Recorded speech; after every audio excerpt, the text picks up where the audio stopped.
Pois bem, irmãos, vamos terminar. Nós estamos fazendo uma coletânea da palavra ágape no Novo Testamento. Eu separei o que eu considero os principais textos para nós entendermos a respeito do amor. São muitas menções, não daria para a gente olhar todas. O irmão Beto abriu agora de manhã alguns versículos que eu não vou abrir, mas que ele também esclareceu a respeito da questão do amor ágape. O amor ágape é um amor outro-centrado. Não está ligado ao prazer que a pessoa tem. Está ligado ao cuidado com o outro. Então é um amor que olha o outro e não olha a si mesmo. Que tem uma preocupação com o outro, sem ter uma preocupação consigo. É um amor onde você é preservado, é óbvio, então nós não vamos amar com risco de pecar, nós não vamos fazer isso, como nós vimos ontem, mas é um amor onde o foco é o outro. Quando eu estava estudando as definições, eu fiz esse estudo em, acho que 2018, 2019, uma coisa que me chamou a atenção é que o amor de Deus, ele não visa o prazer dele. E um dos comentários que eu li falava a respeito do namoro. Porque no namoro, você tem muito prazer em estar com o outro. Mas o amor de Deus não é assim. Porque quando Deus se enamorou de nós, nós éramos pecadores, complicados. E Ele viu em nós a obra dele. É impressionante como que Deus vê além dos olhos naturais. Então Deus viu em nós aquilo que Ele faria por nós. Quando nós olhamos as pessoas, nós deveríamos pensar, eu vou amar essa pessoa por 1, 2, 3 anos. E este amor vai de alguma forma mudá-la. Eu vou levar para ele o amor do meu Senhor. E o amor do meu Senhor vai de alguma forma transformá-lo. Os irmãos estão entendendo? Eu tive uma experiência uns 25 anos atrás, uma experiência bem simples. Eu estava com aquele carrinho de 30 anos de idade. Era um sábado de manhã. E eu estava numa rua onde eu trabalhava, eu tive que pegar o carro para ir em algum lugar, e eu parei no sinaleiro. Só estava eu e o sinaleiro. Aí um rapaz atrás de mim, encostou atrás de mim, esperando o sinaleiro abrir, e de repente ele bateu na minha traseira. E aí, daquele impacto, eu levantei, e o rapaz se desculpou, o senhor se desculpou. Moço, me desculpe, eu achei que tinha aberto, eu toquei o carro, me distraí. Aí eu olhei e falei, rapaz, olha o estado do meu carro, vai embora para casa, vai sossegado, vai em paz. E assim nós nos resolvemos, né? Não tinha feito grande coisa e eu liberei ele. Dali 2 semanas eu fui pregar num retiro de casais. Quem que estava lá? Gente, Deus faz uns arranjos. A pessoa estava lá. Ele era casado com uma irmã. E ela teve um suador para levar ele no acampamento. Porque ele não queria ir. Ele chegou lá, a hora que ele me viu, ele virou para ela e falou, vou te dizer uma coisa, eu vou ficar aqui por causa dele. Aí contou a história do que aconteceu no sinaleiro. Onde é que você imagina que uma coisa ele é salvo, glória a Deus, firme no Senhor, até hoje. Teve uma experiência de conversão, foi atraído ao Senhor naquele acampamento. Você não tem noção do que Deus é capaz de fazer com atos de amor. Você não tem noção. Porque o amor é a grande expressão da natureza de Deus. Quando amamos do jeito de Deus, as pessoas são tocadas e mudadas. Então você tem que ter uma firme determinação no seu coração: eu vou amar, eu vou amar. Como é que uma mulher é transformada se não for pelo amor do seu marido? Como é que ela vai ser santificada se não pelo amor do seu marido, o cuidado, o zelo dele com ela, a consideração dele com ela? Como é que um filho é santificado por sua mãe, como diz as Escrituras? Nós vamos abrir o texto ainda, se não pelo amor que a mãe tem, a leveza, a serenidade, a mansidão. Meus queridos, não tem o que o amor de Deus não toque, não transforme. Não tem. Os irmãos estão entendendo? Então nós temos que ter a firme determinação: Senhor, eu vou amar da tua forma, da tua maneira, do teu jeito, né? Como é que você sabe se um dos seus não vai ser recolhido esse ano? Deixa eu te dizer uma coisa: ter um dos nossos que parte sem a gente ter amado de um jeito adequado, deve ser muito sofrido. Eu vejo isso lá no gabinete, onde eu aconselho as pessoas, né? Então aquela culpa que fica, ame, mas ame todo dia. Comece com os seus, avance para a igreja, vá para estranhos, mas ame com o amor de Deus, porque esse amor é resgatador, ele é transformador. Meus queridos, Deus pegou Ruth, que era uma moabita, que não podia entrar no templo. Eles eram proibidos de ter acesso ao templo. E desperta Boaz. E quando Boaz põe reparo nela, qual a primeira coisa que ele faz? Ele chama os seus servos. Quem que é? Ah, é Ruth, a moabita, nora de Noemi. Nora de Noemi. E o que ele faz? Deixa cair umas espigas a mais. Ele favorece ela. A palavra favorecer é a palavra graça, que é a primeira expressão do amor de Deus, graça. Então a gente tem que ser gracioso, leve, gentil, suave, como é suave o nosso bendito Espírito. Ele é discreto, mas ele toca, ele consola, ele cuida. Oh, meus queridos, tem tantas formas de amar, mas tantas formas de amar. Os nossos precisam ser amados. Os irmãos estão entendendo? Vamos lá. Nós vimos ontem, 1 Coríntios 8:1, o saber ensoberbece, mas o amor edifica. Né? Vamos para 2 Coríntios 5:14. Abram lá. 2 Coríntios 5:14.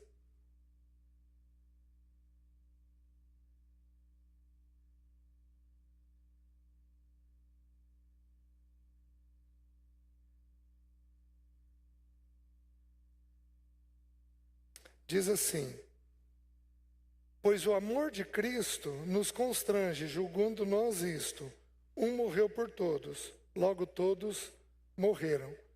Por que eu resolvi colocar esse versículo? Porque essa palavra constrange, ela é curiosa no grego. Essa palavra constrange significa manter, para que não caia ou para que algo se dissolva. Então o que o texto está ensinando? O amor de Cristo nos constrange. Esse constrangimento vai impedir de que algo se dissolva em nós. O que se dissolve? A própria vida cristã. Você lembra da primeira igreja em Apocalipse, em Efésios? Qual uma das coisas que o Senhor condenou neles? Que eles haviam abandonado o primeiro amor. eles eram uma igreja doutrinariamente corretíssima, mas que não tinha amor. É triste, porque nós precisamos da doutrina, mas, queridos, a doutrina tem que culminar no amor, senão corremos o risco da religião, da rigidez, de termos o nosso coração parecido com o dos fariseus, onde os princípios ficam mais importantes que as pessoas. O sábado foi assim. Quando Jesus curou aquele paralítico no tanque de Betesda, qual foi o problema? Jesus curou no sábado. Eles não viram um homem há 38 anos acamado, sem poder se movimentar. Eles não viram isso. Mas o que eles viram? Você está andando no sábado. Você pegou sua maca e está andando no sábado. Então, o princípio, ele precisa visar a pessoa. Se colocarmos o princípio acima da pessoa, isso fere o amor de Deus. O amor de Deus, ele visa a pessoa através do princípio. Mas o princípio não pode ser maior que a pessoa. Então nós temos que ter um constrangimento constante. Meu Senhor, o Senhor não precisava e morreu por mim. Quem sou eu para não morrer pelo meu irmão? Para não ter um pensamento, para não abrir mão de um tempo pelo meu irmão? Quem sou eu para não fazer isso? Para não servi-lo, para não cuidá-lo, para não atendê-lo? Quem sou eu para não fazer isso? Os irmãos estão entendendo? Então, uma atitude de serviço, de cuidado, de amor, né? Nós podemos amar por relacionamento e nós podemos amar por serviço. O que Jesus falou em João 5 sobre o Pai? Meu Pai trabalha até agora e eu trabalho também. Então a gente tem que ter a determinação de trabalhar em prol do amor. Então esse constrangimento ajuda para que a nossa vida cristã não se dissolva. A gente mantém o amor dele por nós constantemente. Por isso que a paternidade de Deus é um tema que a mim me ajuda tanto. Porque quem sou eu para não cuidar de gente problemática? Quem sou eu para não ficar 10, 15, 20 anos? Até o Senhor falar, deu, você fez o que era necessário. De agora em diante não precisa mais. Ele fez isso por mim. O Espírito me tolerou em um pecado por 12 anos. Eu tenho 43 anos, 45 anos de vida cristã. Eu não tenho pecados tratados até hoje, que ele ainda não me esclareceu, não me revelou, que ano após ano ele vai jogando luz e a gente vai, Senhor, tem que melhorar nisso, Senhor, isso daqui é pecado. E o que ele fez esses 45 anos comigo? Me suportou. Quem somos nós para abrirmos a caixa de ferramenta com os nossos? Num espírito crítico, o amor dele precisa nos constranger. Porque isso nos ajuda quando eu vou ao outro com constrangimento, ou eu vou pianinho. Eu não vou no salto, cheio de razão, do meu jeito, é assim que tem que ser. Não, eu vou humilde, sensível, quebrado, e aí eu amo de um jeito adequado. Os irmãos entendem? Vejam, Efésios 3,19. Eu já citei Gálatas 5,22 ontem, que o primeiro fruto. Então, alguns estudiosos dizem que os frutos do Espírito, fruto, porque está no singular, do Espírito, é um fruto com 9 sabores. Alguns estudiosos dizem que é um fruto, o amor, com 8 sabores. Então, do amor é retirado a alegria, a paz, a longanimidade, a benignidade, a fidelidade, a mansidão, o domínio próprio, que do fruto do amor é tirado todo o restante, né? Vejam Efésios, capítulo 3, versículo 19, diz assim: e conhecer o amor de Cristo, que excede todo o entendimento. Meus queridos, essa é uma coisa que me chama a atenção, porque eu trabalho ouvindo histórias, então eu ouço histórias o dia todo. As pessoas vão me contando histórias. E, queridos, tem coisa que excede o entendimento, no bom e no mau sentido. Tem coisa que Deus simplesmente toca e muda. Tem uma irmã que eu acompanho, ela, no aconselhamento, ela estava ofegante. Aí eu falei: querida, você está muito ofegante. Então, César. Aí eu falei: vamos fazer o seguinte, você vai procurar um pneu. E ela faz tudo que eu peço. Foi e procurou o pneu. 14 tumores no pulmão. Foi hospitalizada. E aí, um coágulo no coração. Ficou 5 dias tentando dissolver o coágulo, não conseguiram. Fez um exame mais preciso, o tumor dentro do coração. A médica deu 30 dias para ela. E eu orei com ela e falei: querida, eu não tenho uma clareza de morte. Isso fazem 27 meses.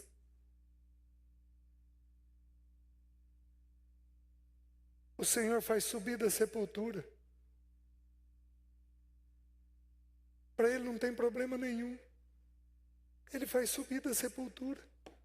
Porque Ele é um Deus de impossível. Ele teve um ato de amor por ela. Porém, a Leci tinha uma parente, uma prima, de 3º grau, mas uma parente dela, que perdeu um filho, que trabalhava na Petrobras. Ele bateu o carro incendiou, ele morreu queimado, caixão lacrado. E ela sepultou o filho com o caixão lacrado. 6 anos depois, no dia do sepultamento do filho, o outro filho, 11 horas da noite, sentado numa moto, parado num sinaleiro, eu vi as filmagens, ele cai. E um caminhão que vinha passando do lado, passou em cima da cabeça dele. Se não bastasse, o pai tinha problema com o alcoolismo. Aí o sistema de sepultamento lá, o Prever, fez um bom trabalho na cabeça do menino. Deu para ter o caixão aberto, mas o pai ia lá e ficava mexendo. Aí o pai chamou a mãe e falou: nós vamos ter que lacrar o caixão. Aí ela me abraça e diz assim: César, um filho de caixão lacrado é difícil. 2 é muito doloroso. Queridos, Deus amou a Flávia, que fez subir da sepultura com aquele tumor no coração, e amou aquela outra, a Eliane. Amou as duas. Quando a gente para pensar na vida, a gente tem que entender que o amor de Deus excede o entendimento. Nós não conseguimos acompanhar o que Ele faz. Nós não conseguimos acompanhar as restaurações que Ele faz. Meus queridos, na ascendência do nosso Senhor, nós temos Raabe.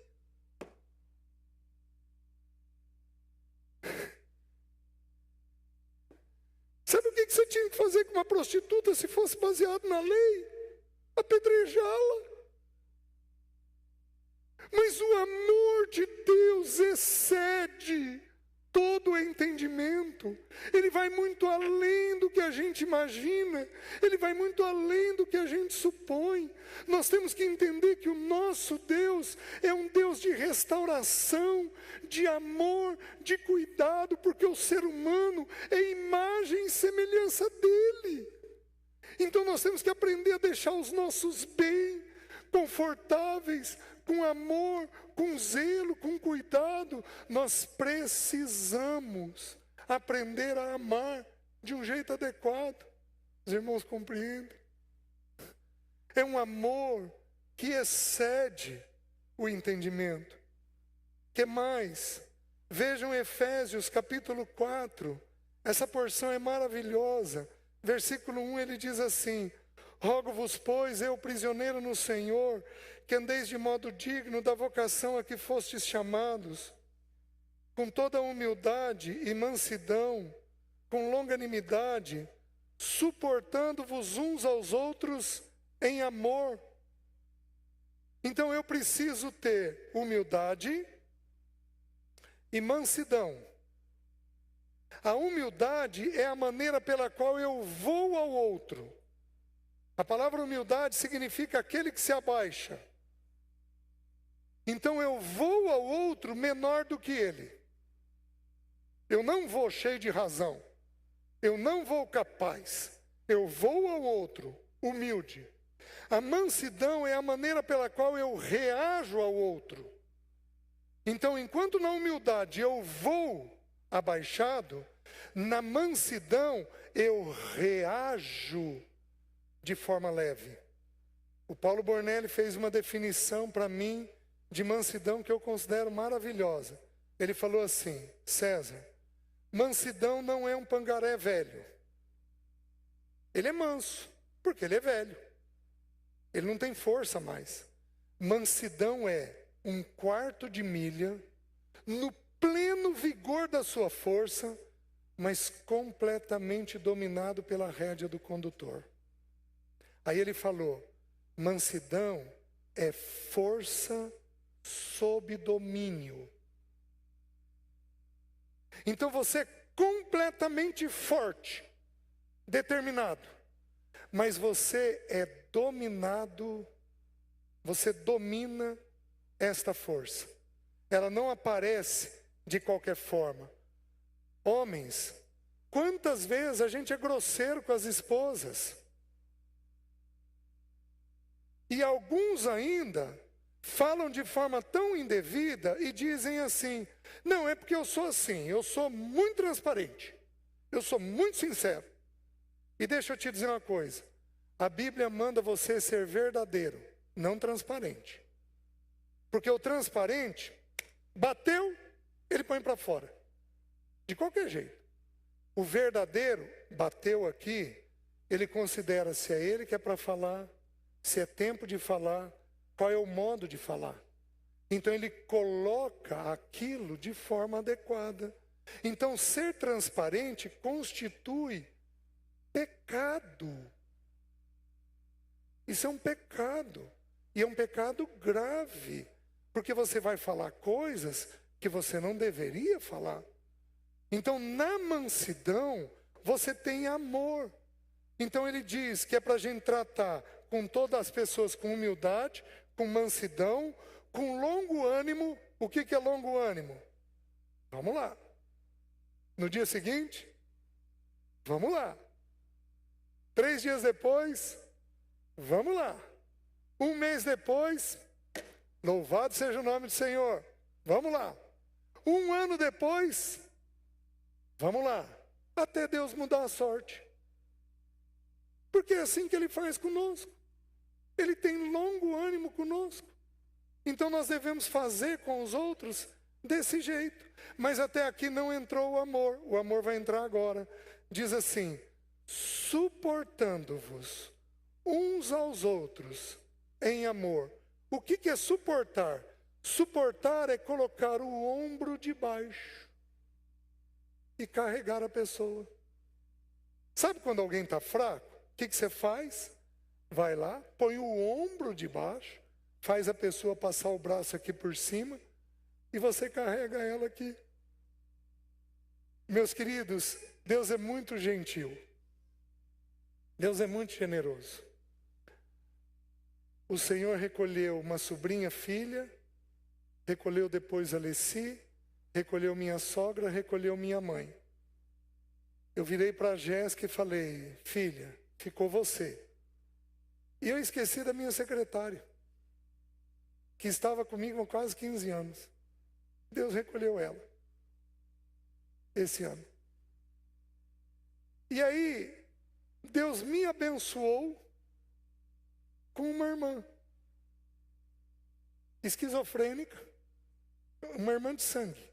Eu tenho uma irmã de sangue.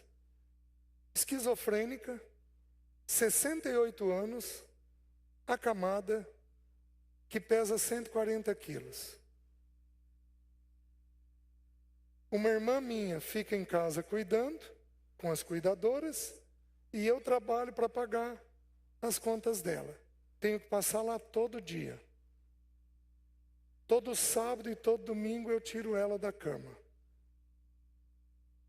Agora ela fez um pedido de aniversário. Hoje ela está hospitalizada. Quando nós viemos de viagem, precisou hospitalizar. Foi o corpo de bombeiros para tirar ela da cama, com suspeita de uma fratura. Então ela é muito trabalhosa.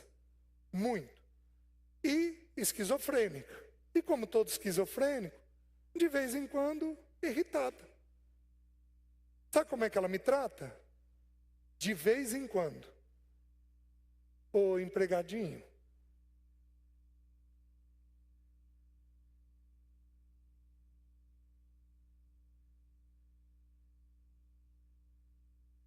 o que eu tenho que fazer? Dizer que eu a amo. E ver ela todo dia. Tirar ela da cama todo sábado. A gente precisa de 3 pessoas para tirar ela da cama. E precisa ter alguém forte. Eu fui eleito. Meus queridos, a minha irmã que cuida dela é ímpia. Abriu mão da profissão para cuidar. Como é que eu, trabalhando com família, vou fazer menos que isso? Que testemunho eu dou? Então Deus é muito cuidadoso. Eu estou aprendendo a segunda frase de Jesus na cruz. Mulher, eis aí teu filho. Filho, eis aí tua mãe. Jesus na cruz continuava cuidando dos seus. Os irmãos estão entendendo? Então a gente se coloca debaixo. Por que eu estou falando isso? Porque ela fez um pedido de aniversário, a minha irmã, César. Eu quero um kimono branco. A mentalidade dela é de 8 a 10 anos de idade. Eu quero um kimono branco. E eu quero fazer uma foto de pé.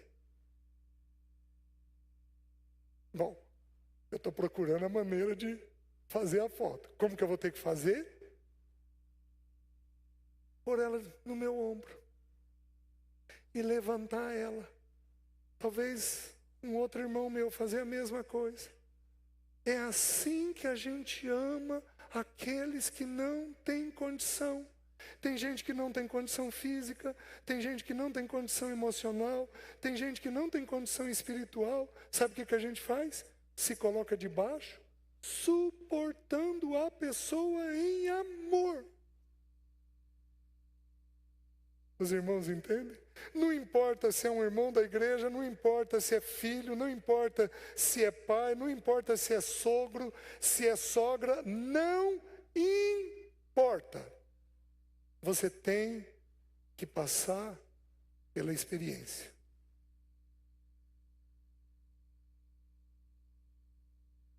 Eu tive vou contando as minhas histórias. Eu errei numa situação. O pai da Leci teve câncer e eu levava ele nos médicos, pôs uma traqueostomia. Eu passava lá todo dia para limpar, eu e uma cunhada minha, passávamos lá para limpar a traqueostomia dele. E ele era muito quieto, perdeu a voz e ele era muito quieto. E aí, no finalzinho da vida, colocamos uma sonda para alimentar ele. E aí, 3 dias de hospital, chegou a hora de sair, o pessoal, precisa tirar teu sogro. Seu Tião, precisamos tirar o senhor. Seu Tião, as enfermeiras estão me pressionando, eu e ele. Precisamos tirar o senhor. E eu não entendia o que estava acontecendo. E aí, chegou uma hora que a enfermagem me pressionando, eu peguei ele no colo, pus ele na cadeira de roda. Ele pegou um chinelo havaiano, mas me bateu tanto. Mas me bateu. Pus ele no carro, aí no carro eu peguei minha língua e falei. Aí eu falei. Chegou lá, eu e ele chorando. Fiz tudo direito e não fiquei quieto a hora que tinha que ficar. Final do dia, o que o Espírito fez eu fazer? Seu Tião, me perdoa. Eu não podia ter falado as coisas que eu falei para o senhor. Depois que Deus deu a compreensão, meus queridos, ele estava com analgésico potente. Ele estava sem dor.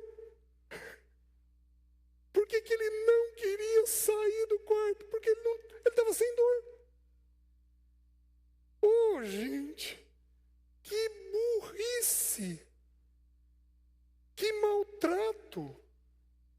A gente tem que aprender a suportar os outros nas suas próprias necessidades, para que o amor de Deus seja transmitido.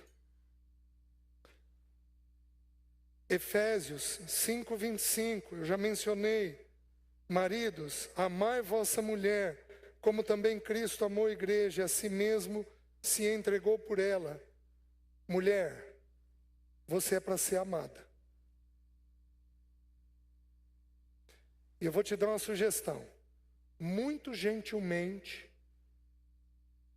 pegue a mãozinha do teu marido e diga: querido, posso te dizer como eu gostaria de ser amada? Porque nós somos bem limitados de compreensão. Nós homens. Vocês vão ter que falar se não tiver que desenhar. A gente é bem limitado. Então, lembra que o homem enxerga estreito e longe? A gente simplesmente não vê. Vocês vão ter que falar e vão ter que falar com clareza. E vou pedir uma coisa. Da lista de 10 itens, não fale os 10. Fale os 2. Porque se você falar os 10, tem chance da gente não fazer nenhum. Porque a gente vai se perder nos 10. Eleja 2. Ou por ordem de facilidade, ou por ordem de importância para você. Eleja 1 ou 2 que sejam claros para nós. E homem, você lembra Cristo. Sabe uma das coisas que mais prende os filhos da gente no Senhor? Eles verem que nós amamos as nossas esposas. Porque eles veem o evangelho prático. Não é um evangelho de língua. É um evangelho prático, real, verdadeiro acontecendo. Isso faz os nossos filhos ficarem presos no Senhor de um jeito adequado. Então assim, ame a sua esposa. Que mais? Vejam, Filipenses 1:9. Olha o que diz. E também faço esta oração, que o vosso amor aumente mais e mais, em pleno conhecimento, em toda percepção, para aprovardes as coisas excelentes e serdes sinceros e inculpáveis para o dia de Cristo. Para o dia de Cristo. Sinceros e inculpáveis. Amor é uma atitude que esfria ou aumenta. O amor pode diminuir? Pode, porque amor esfria. O amor pode aumentar? Pode. O texto está dizendo, para que o vosso amor aumente mais e mais. Lembra da transformação de água em vinho? Lembra que o vinho representa alegria? O que houve naquele casamento? A melhor alegria veio depois. Queridos, o final do casamento é para ser bom. É para ser bom. Mas é para ser bom. Porque a gente aprende a amar. Não fique do mesmo jeito que você é. Deixe o amor aumentar mais e mais. Para isso, a gente tem que ir perguntando para o parceiro: como que você quer que se sentir amada? O que eu posso fazer para você se sentir amada? Vocês estão entendendo? Então o amor aumenta mais e mais para sermos inculpáveis. Vejam, Filipenses 2:1. Se há, pois, alguma exortação em Cristo, alguma consolação de amor. Quando você ama, como que o coração do outro fica? Consolado. Então, por exemplo, mulher, faça a comida que ele gosta. Conforte bem. Homem bem alimentado é um homem tranquilo. Não conversem com um homem com ele com fome. Essa equação não combina. Então faz aquela comidinha, aí segura na mão dele e diz: então, meu querido, estava gostoso, né? Então agora eu preciso pedir uma coisa para você. Então sejam inteligentes. Vou usar uma outra expressão do Paulo Bornelli. O Paulo Bornelli tinha uma frase que dizia o seguinte: não há mulher mais sábia do que aquela que coloca o marido no lugar que ele tem que estar, sem que ele perceba que foi ela quem fez isso. Então ela vai colocando ele no lugar que ele tem que ocupar. E ele simplesmente não percebe que ela fez isso com ele. Ela auxiliou ele para estar nesse lugar. Não tem cobrança, não tem posição, não tem briga. Tem gestos de sabedoria. Amor consola. E ele é uma expressão do Espírito Santo de Deus. Porque o Espírito Santo de Deus, ele é chamado do quê? De consolador, paráclito. De um consolador para nós, né? Então, o amor vai consolar. Vejam, Colossenses 1:13, um texto muito conhecido.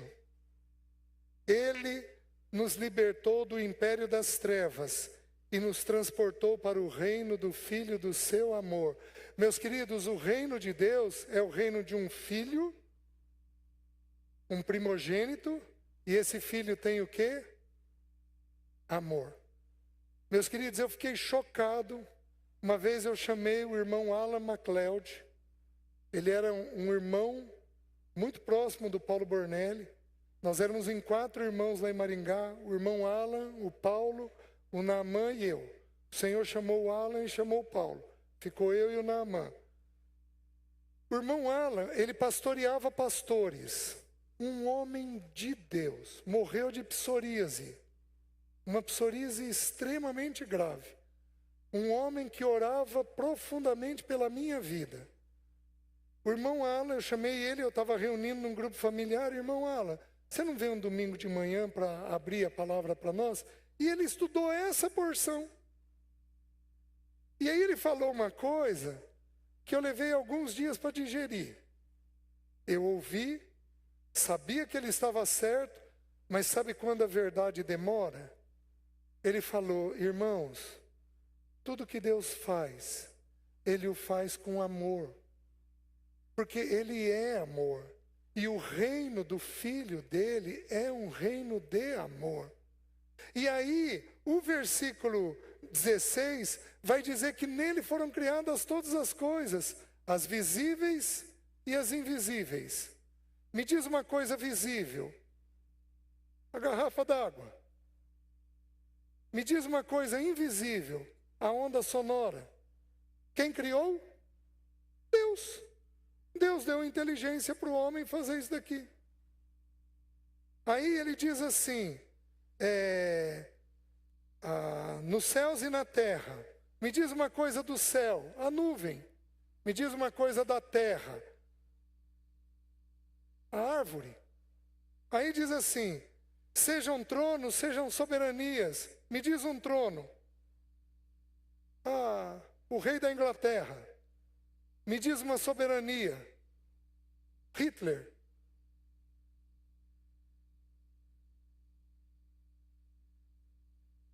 Tudo foi criado por ele, por meio dele e para ele.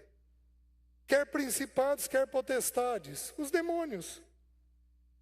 Tudo foi criado por ele, por meio dele e para ele. Até aí, normal. Mas aí ele virou e falou assim, irmãos, o inferno é um ato do amor de Deus.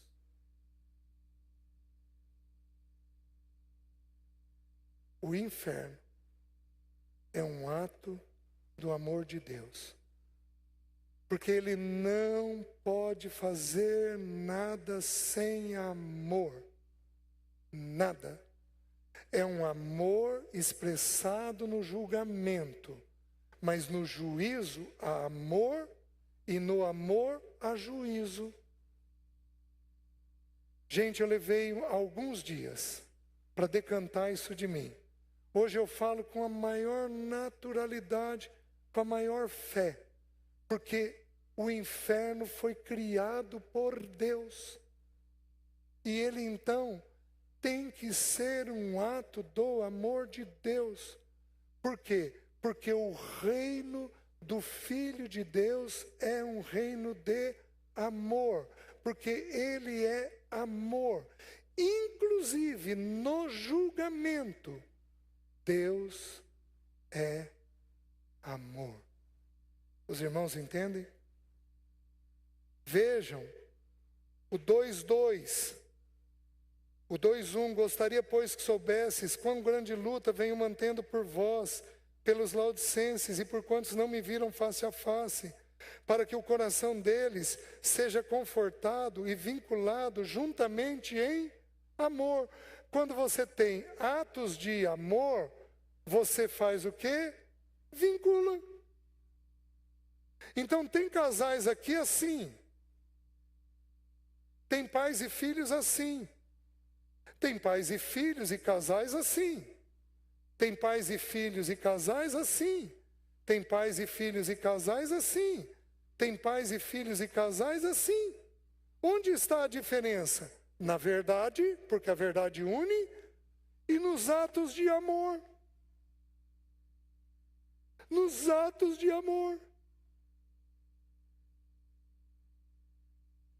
Esses dias, eu fui almoçar com a Sara e eu abro a porta do carro para ela. E o rapaz do estacionamento virou e falou, há quanto tempo eu não vejo isso? Eu falei, então, Deus me ajudou a fazer e pode te ajudar também. É o jeito que eu sei evangelizar. O amor vincula, o amor atrai, o amor chama as pessoas, porque é fácil a gente estar perto de gente que ama. Que mais? Colossenses 3,14. O 3,14. Acima de tudo isto, porém, esteja o amor, que é o vínculo da perfeição. Meus queridos, para alcançarmos a perfeição, o que teremos que ter? Essa igreja quer ser perfeita para o Senhor? Amém? Vocês querem ser perfeitos para o Senhor? Amém? O que vocês precisam? Amar.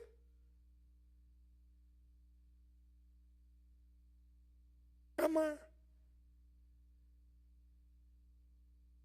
Onde que começa? Em casa. Porque a igreja, eu vou falar de uma forma grosseira até, porque a igreja é muito mais do que eu estou dizendo. A igreja é o corpo do Senhor. Mas a igreja é uma reunião de famílias. Famílias que se amam, uma igreja que se ama. Famílias que brigam, uma igreja que briga. Então, precisa começar no nosso lar, de um jeito simples. Que mais? Vejam, 1 Tessalonicenses 5,13. Eu quero separar essa porção porque acho que ela é importante. Versículo 12 diz assim, eu quero falar sobre os líderes. Quem aqui é líder na casa de Deus, levanta a mão. Levanta alto, por favor. Então, olha, nós temos muitos irmãos aqui líderes. Presta atenção. Diz assim, agora, pois, 5,12, 1 Tessalonicenses 5,12. Agora, pois, vos rogamos, irmãos, que acateis com apreço os que trabalham entre vós, e os que vos presidem no Senhor, e vos admoestam, e que os tenhais com amor em máxima consideração, por causa do trabalho que realizam. Vivei em paz uns com os outros. Meus queridos, líder é para ser amado. E a Bíblia diz em Provérbios e em Pedro, eu vou citar já, vou me adiantar, diz no livro de Pedro assim, o amor cobre multidão de pecados. Quem está na frente é facilmente visado. Queridos, somos imperfeitos. Somos imperfeitos. Estamos em obra, como diz um livro aí, estamos em construção, somos imperfeitos, mas a ordem é de que a igreja tem que amar os líderes. Você já considerou que o teu líder pode ter dificuldade de comprar livro para estudar? Ou você acha que ele estuda da onde? Ou você acha que o livro que ele vai ler tem que ser comprado de onde? O irmão entende? Você entende que quanto menos ele tiver que trabalhar, mais ele pode se dedicar à casa de Deus? Você entende isso? Você entende que ele precisaria ser aliviado? Você entende isso? Você entende que quando ele recebe uma visita, como eu, que como muito bem, ele gasta mais do orçamento dele? Você entende isso? Você entende que ele, pela posição que ocupa, precisa de oração, que nenhuma oração tua é desperdiçada diante do Senhor? Você entende isso? Líder precisa ser amado. Líder não é para ser criticado, condenado. Você quer subir aqui e fazer a obra? Você vai ver o quanto é difícil. Gente, prestem atenção no que eu vou dizer. Grava isso. Não há coisa mais importante na vida do que pessoas. Mas não há nada mais difícil na vida do que pessoas. Nada é garantia. O nosso Senhor Jesus foi traído por um dos 12. Davi, nos Salmos, ele retrata, não é tu, ó meu amigo, não é tu que ia comigo à casa de Deus, não é tu que falou mal de mim. Então você quer amar os seus líderes, você morda a língua. E tudo que você falar a respeito de qualquer líder, você fale em oração. Porque isso é um ato de amor. Estou falando, mas olha, ninguém me pediu para falar isso. O esboço está feito desde 2019. Estou falando mais livre, de coração aberto. E vou falar uma coisa que eu desejo falar para a casa de Deus e vou falar para os irmãos. Os irmãos vão ouvir pela primeira vez isso. Vocês lembram quando Davi estava fugindo e ele se refugiou com o sacerdote Abimeleque, acho que eu estou certo.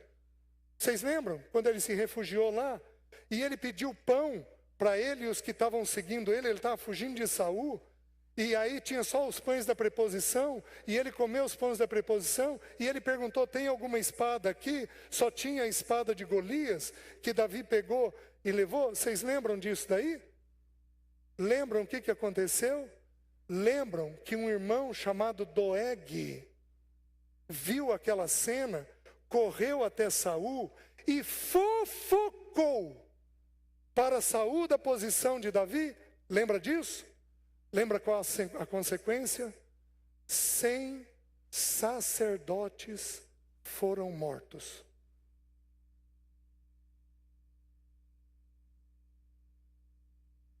Fofoca sobre os líderes mata os sacerdotes da casa de Deus. Mata. Tenham os líderes em máxima consideração. Eu tenho irmãos que me abraçam, só que eu não sou líder. Eu venho e partilho a palavra. Eu estou liderando no partilhar a palavra, mas eu não estou no dia a dia. Tem irmãos que me abraçam, César, muito obrigado. Irmã, você quer me ajudar? O César me pede, o que você precisa? Ora. Os líderes precisam de oração. De oração. Então, a partir de hoje, nas nossas mesas, não tem mais conversa de liderança. Mas no nosso quarto fechado, de joelhos, nós vamos apresentar tudo aquilo que nos incomoda. Os irmãos entendem? Porque isso agrada a Deus. Porém, agora eu vou dar uma palavra para os líderes. Abram em Hebreus, capítulo 13. Eu líder com vocês.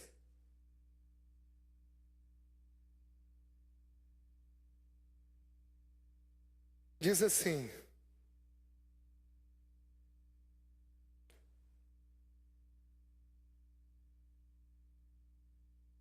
versículo 7. Lembrai-vos dos vossos guias, os quais vos pregaram a palavra de Deus, e considerando atentamente o fim da sua vida, imitai a fé que tiveram. Meus irmãos, os líderes, os irmãos precisam nos ver, porque a ordem é para eles lembrarem de nós. Mas é para eles lembrarem e verem o quê? O fim da nossa vida. E então imitar a fé que nós tivemos. Os irmãos entendem? Aí então eles vão imitar a fé. Então, para nós não basta começar bem. Nós temos que caminhar bem e terminar bem. Por isso então, aí então os irmãos nos olham e imitam a fé que a gente teve. Amém. Já falei o que era necessário. Deixe-me colocar agora, 1 Timóteo 2,15. Vai até lá.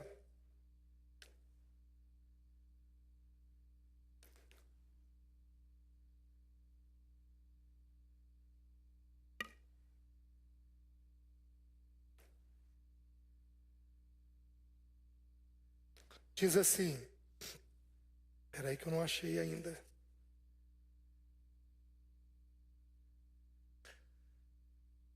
Está falando da mulher. Todavia, será preservada através da sua missão de mãe, se ela permanecer em fé, amor e santificação com bom senso. A mãe, quando ama, ela é preservada. A mãe, quando ama, é preservada. Mães, quantos anos leva para ensinar determinadas lições para um filho? Por exemplo, a lição da obediência. Tem filho que vem meio no módulo obediente. Mas tem filho que vem no módulo agitado, difícil, resistente, e vai por aí afora, certo? Quanto tempo leva para ensinar uma lição de obediência? Anos. Quando você pacientemente ensina, você é preservada, por exemplo, na longanimidade. Você é preservada na fidelidade. Você aprende lições da parte do Senhor através daquele tempo. Então, ame os seus com amor sacrificial, fazendo pelos seus aquilo que é necessário. Agora, quantos aqui são muito bondosos? Levanta a mão. Quantos são bondosos? Levanta a mão. Deixa eu te dizer uma coisa. Os bondosos têm um problema, porque eles têm uma virtude. Qual que é? Eles são bondosos. Mas eles têm um defeito. Qual que é? Eles são bondosos. A bondade, se você for muito bondoso com o seu filho, muito, você atrapalha Deus. Porque se ele não tiver necessidade, ele não recorre a Deus. Então, se você atender ele em tudo... Obrigado, querida. Nossa, perfeita, está com gelo. Perfeita, obrigado, viu? Se você atender ele em tudo, ele não precisa recorrer a Deus. Então, pessoas muito bondosas não ajudam Deus. Porque elas entram num lugar que Deus deveria entrar. Então, a tua bondade tem que ter um limite. Quem aqui é muito serviçal? Levanta a mão. Levanta alto. Tem que ter cuidado. Tem que ter cuidado. Porque senão você habitua mal e você supre na vida das pessoas o que Deus quer suprir. E aí a Bíblia diz assim: quem comigo não ajunta, espalha. Está entendendo? Certo, o que mais? Homens idosos devem seguir o amor. Tito 2:2. Livro de Tito. Quanto aos homens idosos, que sejam temperantes, respeitáveis, sensatos, sadios na fé, no amor e na constância. Eles têm que ser constantes no amor. Então, nós, os mais velhos, quem aqui tem acima de 60 anos? Levanta a mão. Nós, os mais velhos, devemos dar modelo. Nós, os mais velhos, devemos ser pacientes com crianças. Porque nós temos que ensinar os pais. Nós, os mais velhos, devemos ter cuidado uns com os outros.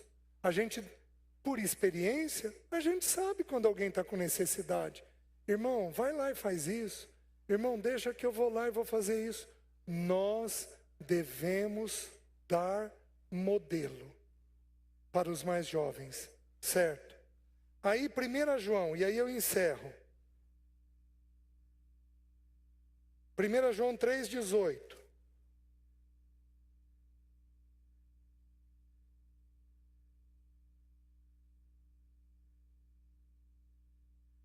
Diz assim: filhinhos, não amemos de palavra nem de língua, mas de fato e de verdade. A gente não costuma ter muito no reunir das comunidades, mas eu transito em muitas igrejas denominacionais. Qual é um hábito que eles têm? Levanta, diz para o teu irmão que você ama. Abraça teu irmão, diz para ele que você ama. Meus queridos, isso é muito fácil. Difícil é o quê? De fato e de verdade. E aí eu vou fazer um desafio para todos aqui.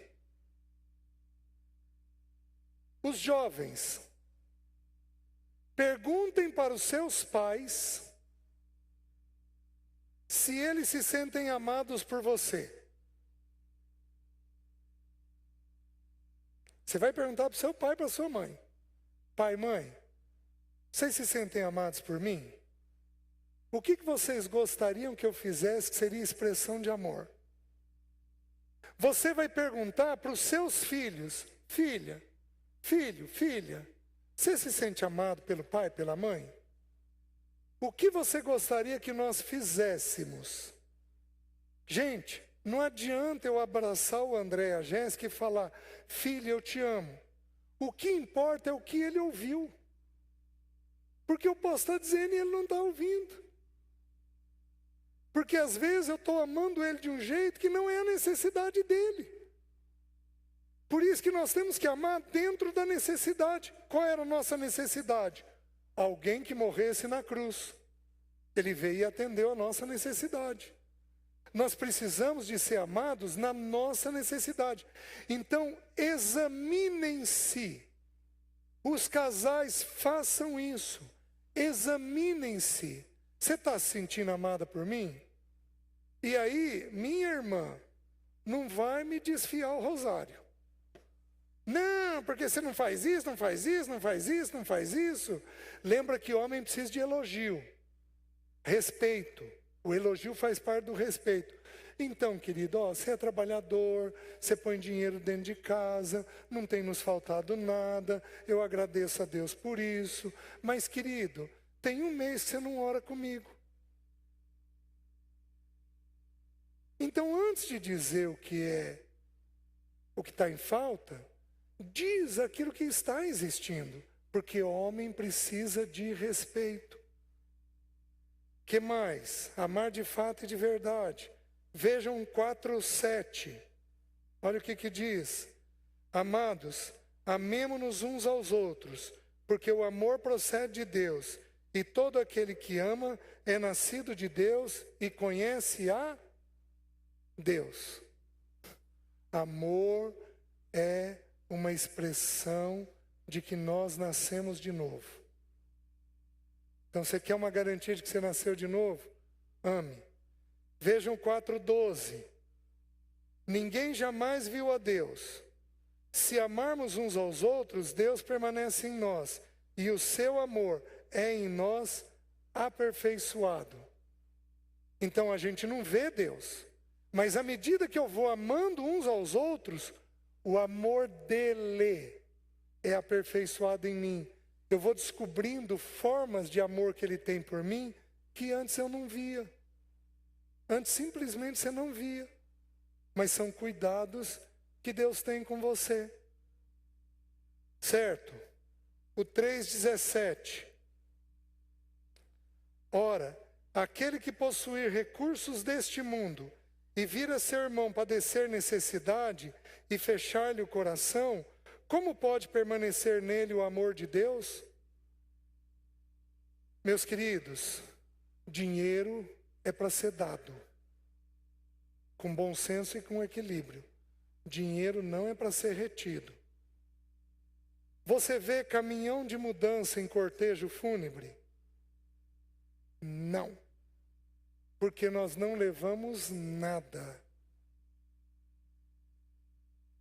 A Bíblia ensina que a oferta tem que ser feita em 6 lugares. A gente tem que ofertar aos pés dos apóstolos, onde a gente reúne.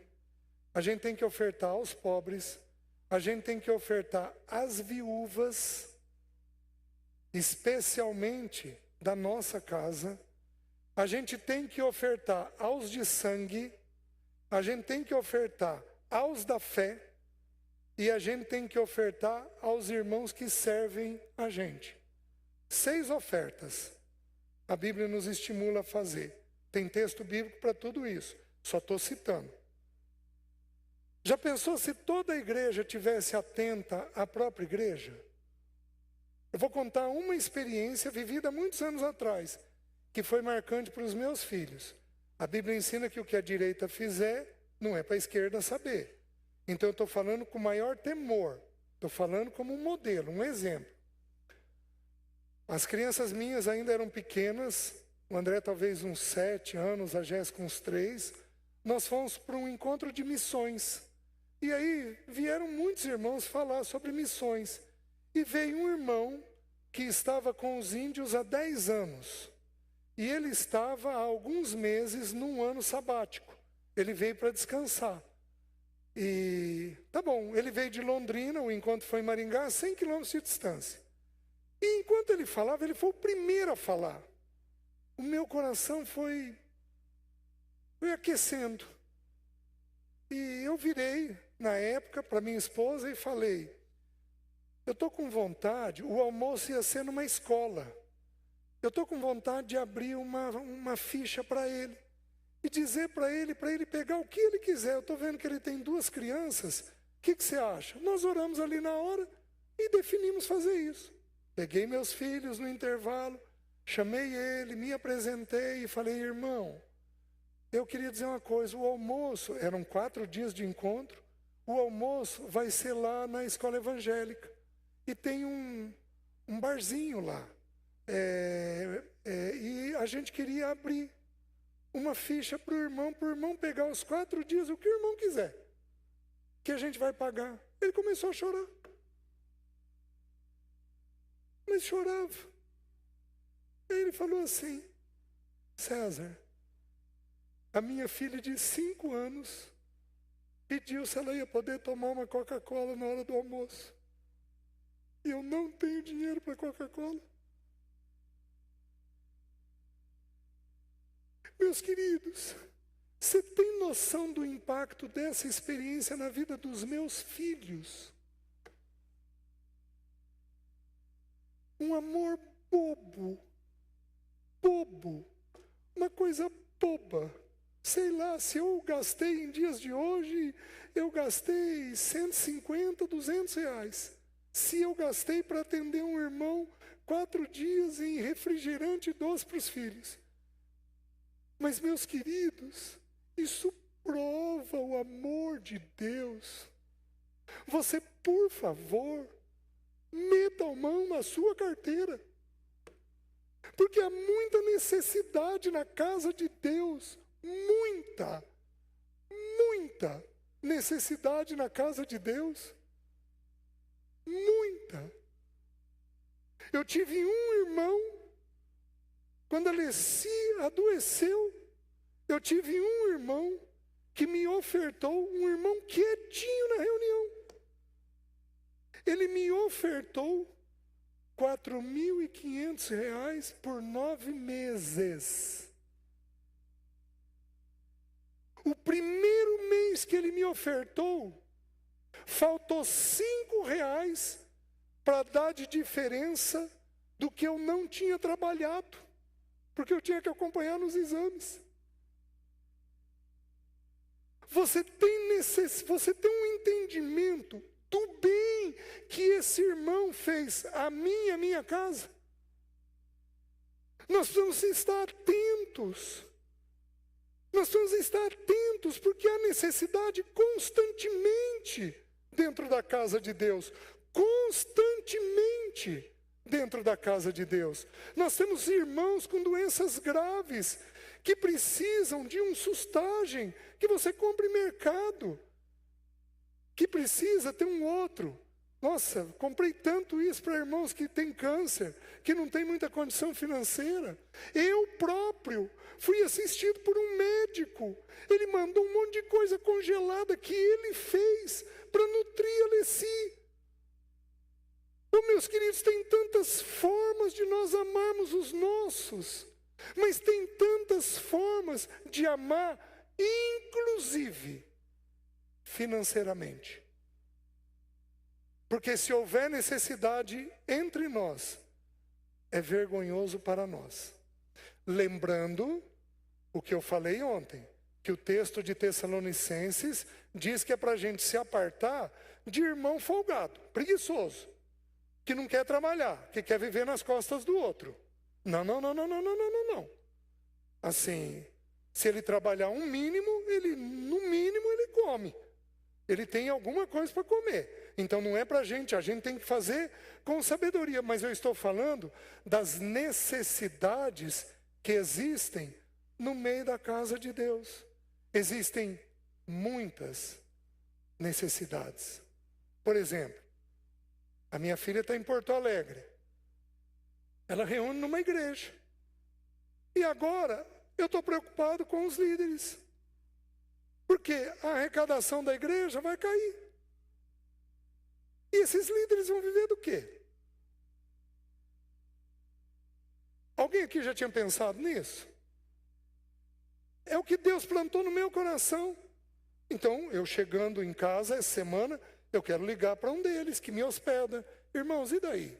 Como é que está isso? Vocês têm reserva, não têm reserva? Liderança tem reserva, não tem reserva? E não importa. São 16 líderes de tempo integral. Que eu oferte R$50. Eu vou ofertar dentro do que eu posso. Que eu oferte R$50 para cada um deles. Meus queridos, você tem que aprender a considerar a necessidade da casa de Deus, dos irmãos e dos líderes. Amém?